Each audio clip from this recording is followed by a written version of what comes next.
Hey yogis, welcome back. This is Mia. On today's episode of How Yoga Changed My Life, I am doing my episode for We Didn't Plan for This.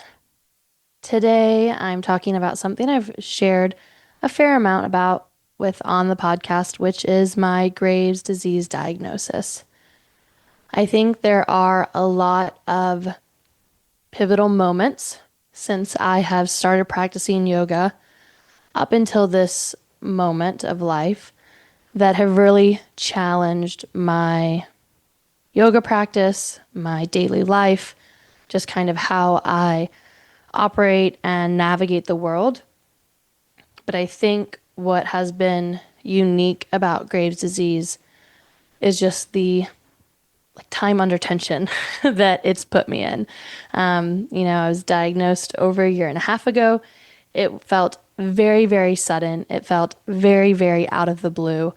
It was something that I really knew nothing about and, of course, didn't have any way to prepare for. Um, just if you haven't heard this story, I noticed as I was traveling with family that my heart rate was really elevated. I put on my Apple Watch and I was resting pretty close to the 100s beat per minute, which was very high for me. I'm someone who prior to that was resting in the 50s and 60s. And so my heart rate was nearly doubled. Any kind of movement, walking, yoga, the CrossFit gym would spike my heart rate to a point that was really, really unmanageable. Yoga felt difficult, walking felt difficult, but actually working out, so I was going to a CrossFit gym, was actually physically impossible. It would spike the adrenaline in my body so much that I would throw up. And I was like, ooh, this is not a good sign, right?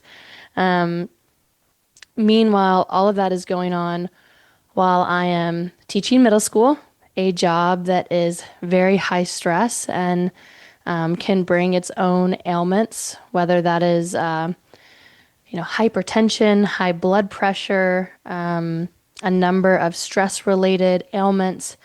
And actually, there are now studies that show that some teachers are developing autoimmune diseases because of this long term stress that we're under.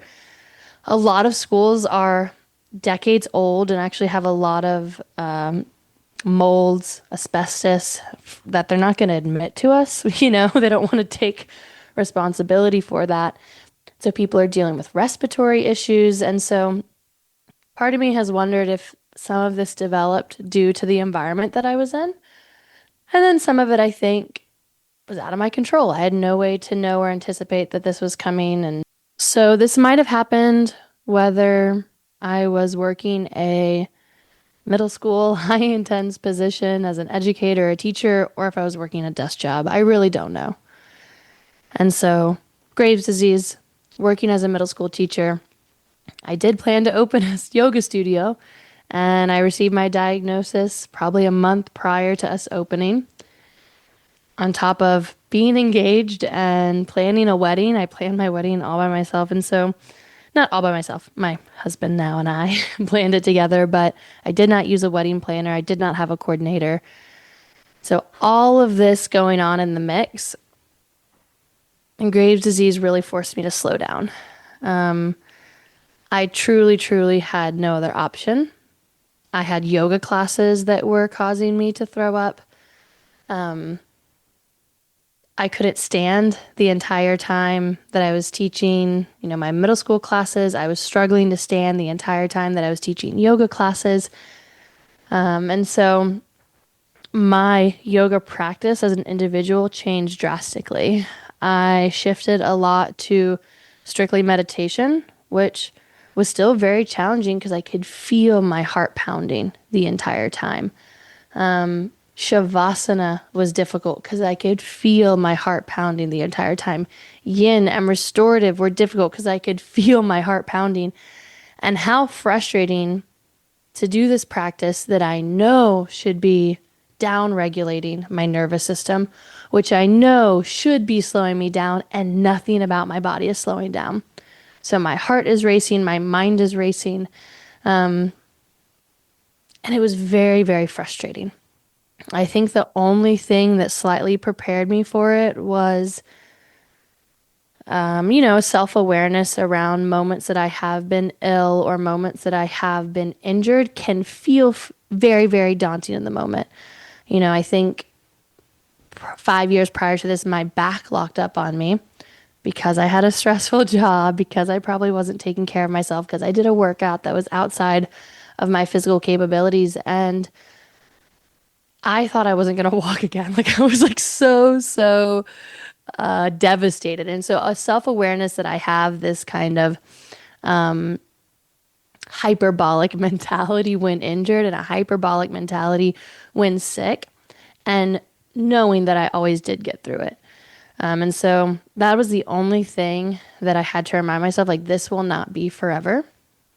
This will not be constant. Things are always going to change. And it was a really good practice in understanding that my practice will not always look and feel the same.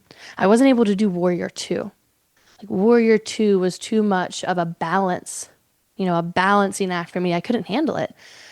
Moving my arms away from my body made Warrior 2 just very unstable. That was so much of a challenge for me. That's how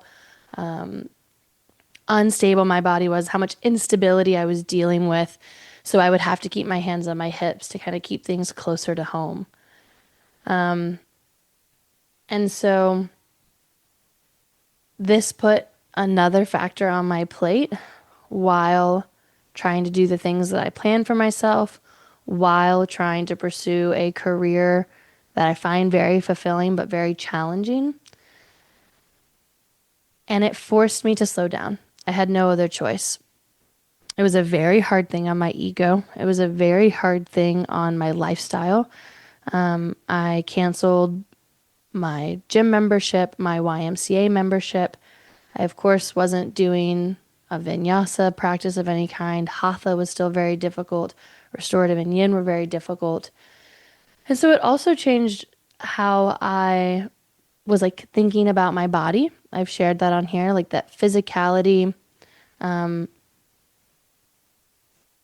is way more important than how I look, right? I really do value the ability to move, right? The able body is something that many of us take advantage of. And I won't ever be taking advantage of that. I won't ever overlook the value and importance and the blessing that it is to be able to move my body. And even in those moments, I was trying to remind myself I can still do way more than some might be able to for any reason, right? A car accident, a degenerative disease, even just being born differently abled. And so when I was thinking about how I was teaching, first physically, I showed up very differently. I was leaning on walls for support. I was placing a hand on, we have these poles in the studio to balance myself. I had to demo things differently, and down to I demoed things very close to zero. And so I know that made some of my students uncomfortable. But if I were to demo and teach at the same time, I would be out of breath and panting. And then I can't teach.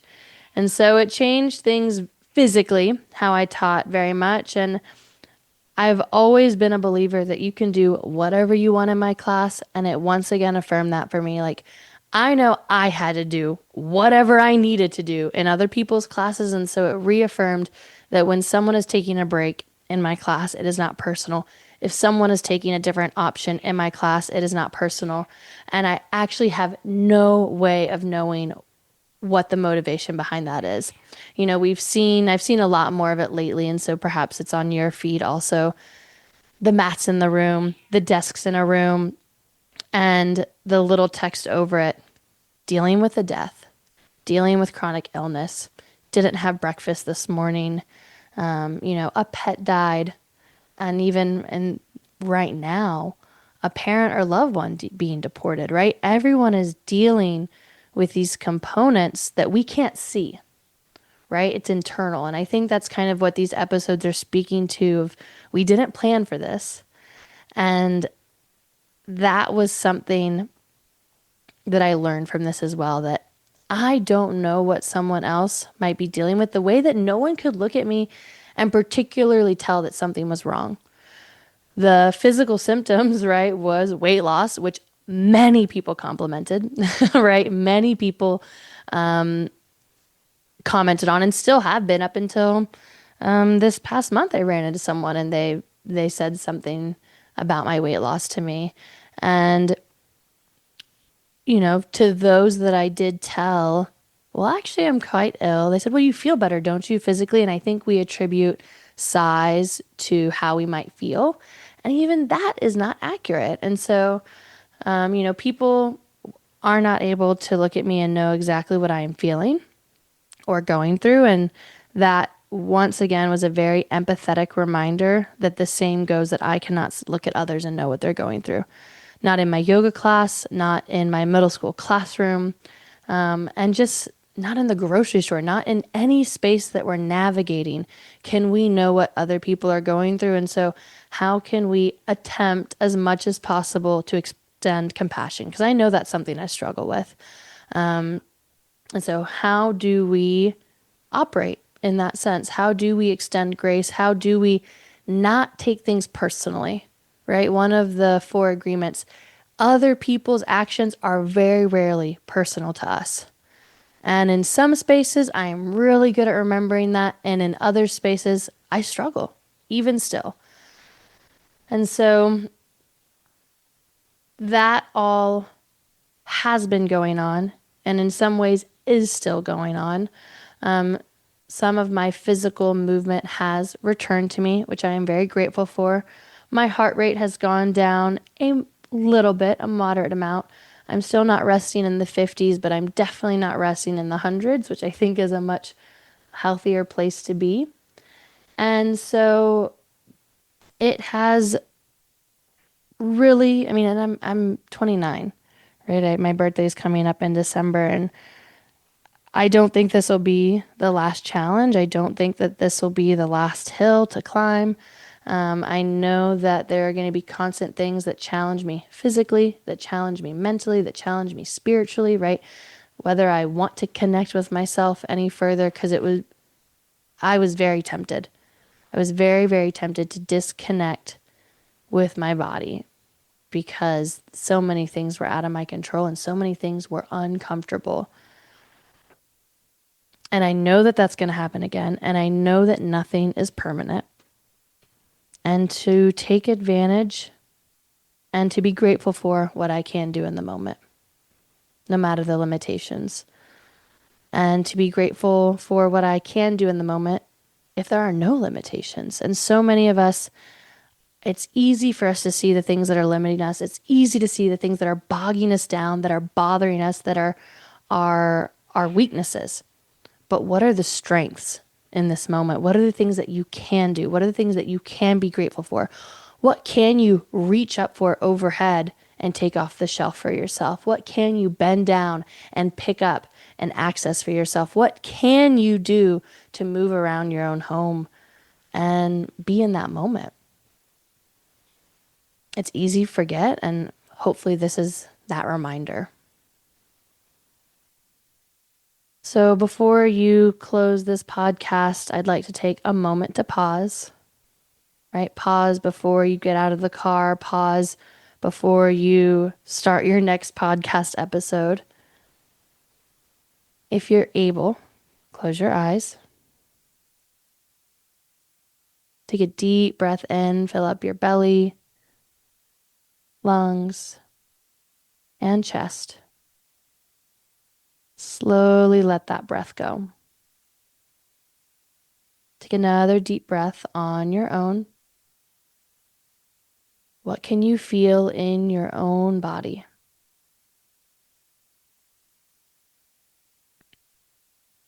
Another round of breath. What can you experience in the space and time around you?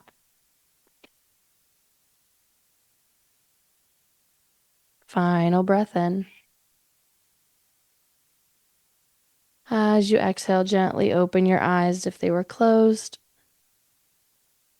and return to your day with a little more gratitude for everything that you are capable of. Thank you, yogis. Have a good day.